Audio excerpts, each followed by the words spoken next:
A good backup strategy is to make sure that your data is safe. We've been talking a lot about data backup recently, and it's not just because of what happened in so many instances recently.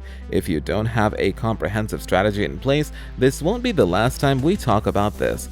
Let's go over some of the main points linked to backup strategies. But before starting the video, subscribe to our channel and hit the bell icon for more upcoming videos. How much do you need to back up? What method of data backup should you use? Where should your data be stored? How much do you need to back up? This depends on two things.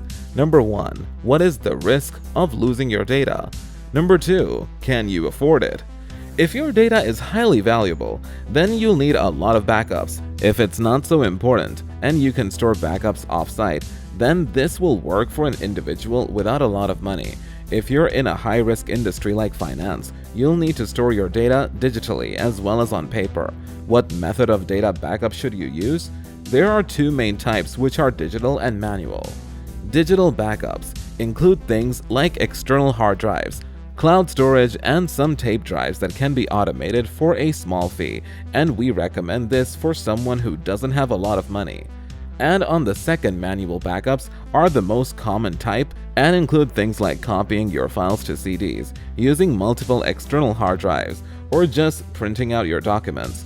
Where should your data be stored? Ideally, you want to store it where it will be safe from damages, fires, floods, and power failures. This might mean using a fireproof safe or a data-specific safe, like the DataGuard safe. To establish a data backup strategy, you need to first take these steps, which include things like the requirements that may come with this type of project. So, the number 1 is specify your goals for recovery. This one may be a little obvious on the surface, but if you think about it more, it becomes clear how specific these specifications needs to be. Naturally, you want as much of your data and operations to be restored as possible and as fast as possible. How much data would a restoration process need in order to get back to some level of operations? How long will the downtime be before it becomes detrimental? Identifying this is a key component to your recovery and the success of your business. You don't want to be one of the too many businesses that fall in the first year after a downtime event happens. Number 2. Train your team.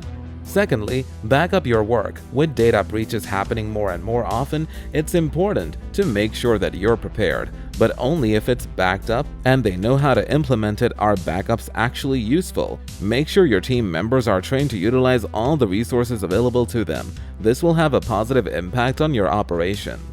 Number 3. Build your procedures.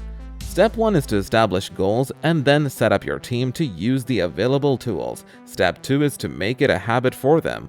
While we're not suggesting you're giving your employees permission to make mistakes, errors like these can happen in any workplace.